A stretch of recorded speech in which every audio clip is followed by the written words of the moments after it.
Hello, friends. This is Mrs. Dennis, and I have another read aloud for you today. And we are still in the book of Rattenborough, and we are on chapter 4. So, chapter 4 is titled Warm Blooded and Cold Blooded Animals. Now, what if we didn't know what a warm blooded or a cold blooded animal was?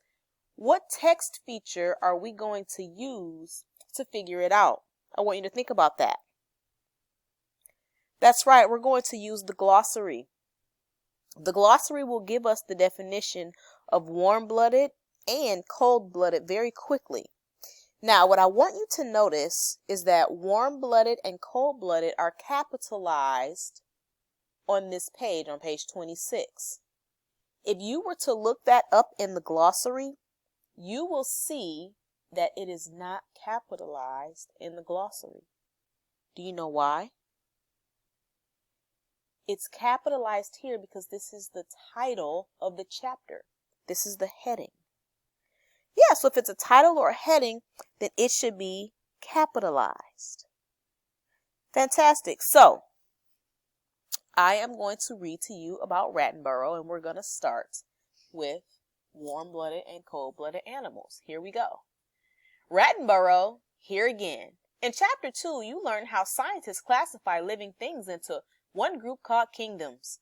You learned about the animal and plant kingdoms. You also learned that animals and other living things are classified into more specific groups. Today, you will learn more about the animal kingdom. You will learn that there are many kinds of animals that have different characteristics. Scientists study these different characteristics to divide the animal kingdom into more specific groups. Friends, I want you to take a look at page 27. This is a photo and a caption, and the caption reads, "Scientists classify living things by different characteristics." And friends, this photo should look familiar because we've seen it before. So, I want to point out the differences among the different groups of animals, right, that you see. One group is birds, one group is fish, one group is insects, right? So we have lots of different kinds.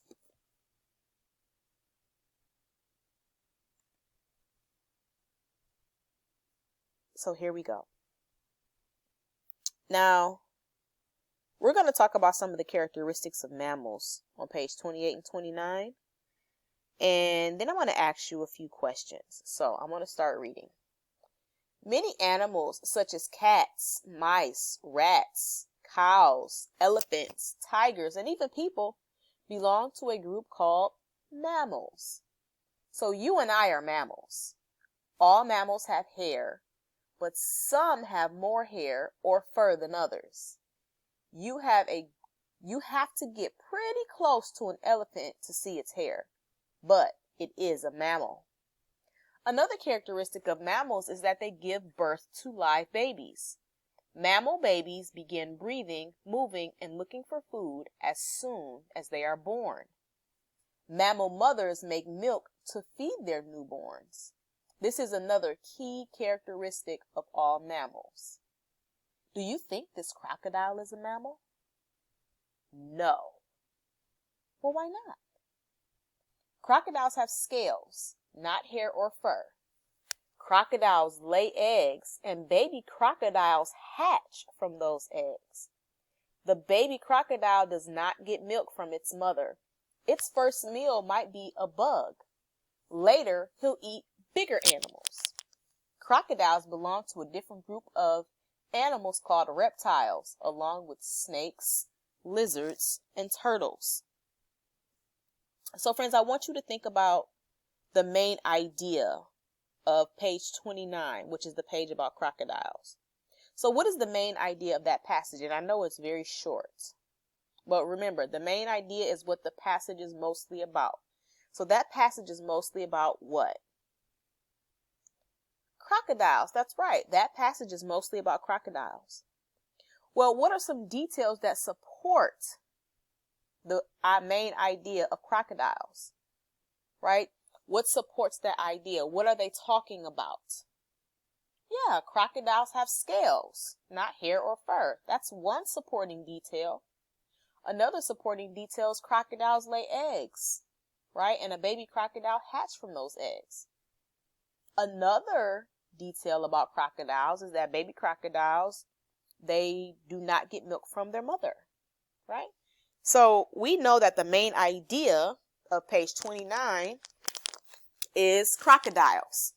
And we know that supporting details for the main idea is that crocodiles have scales, not fur or hair. Crocodiles lay eggs, and baby crocodiles do not get milk from its mother.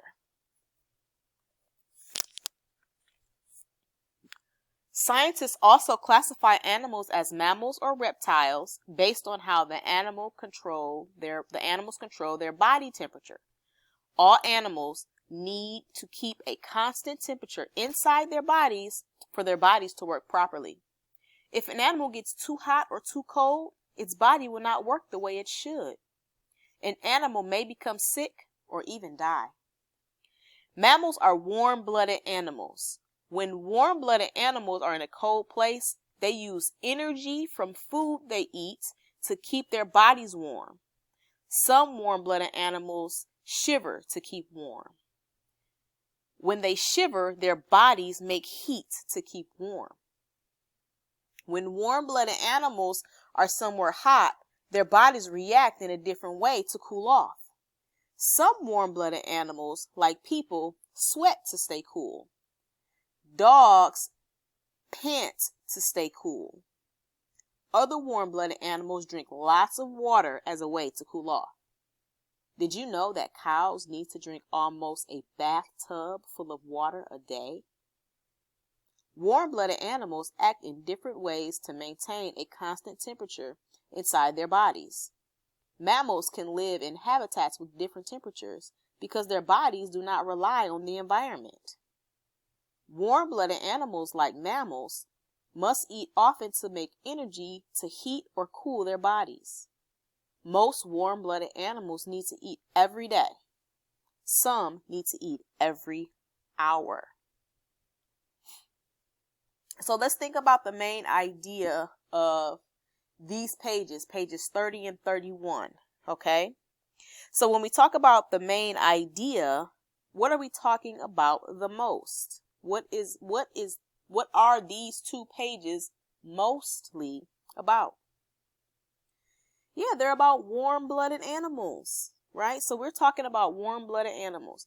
Now, there are lots of details that you can give to support. You can tell me that animals sweat to keep cool.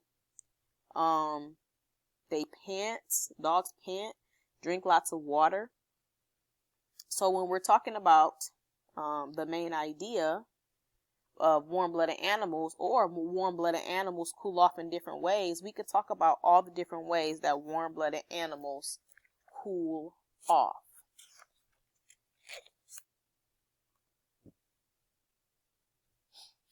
Reptiles are cold-blooded animals. The body temperature of cold-blooded animals changes depending on the outside temperature. They become hot when it is hot outside and cold when it is cold outside. But cold-blooded animals must keep a constant temperature for their bodies to work properly. Cold-blooded animals do not use energy from their bodies to stay warm or cool. Instead, they use what is around them to keep warm or keep cool. Crocodiles stay in water or mud in order to stay cool on hot days. If they need to warm up on cooler days, they bask in the sun. While warm-blooded animals can live in just about any habitat, cold-blooded animals can only live in certain habitats. Cold-blooded animals do not need to eat as often as warm-blooded animals. This is because they do not need lots of food to make energy to warm or cool their bodies. Most crocodiles only eat once a week, but they can live for months and sometimes years without eating. Now, if we look on page 33, friends, we have another photo and a caption. I'm going to read the caption for you. Cold-blooded animals like these crocodiles cool off by taking a swim when it's too hot. When it's cool outside, they warm up in the sun. So we just read about warm-blooded and cold-blooded animals. Now, you are going to have an assignment to do for warm-blooded and cold-blooded animals. So it will probably be a good idea for you to re-listen to this again so that you know exactly what characteristics are for warm-blooded animals and what characteristics are for cold-blooded animals, because that's what you're going to need to know for your assignment. All right, friends, that's all for now.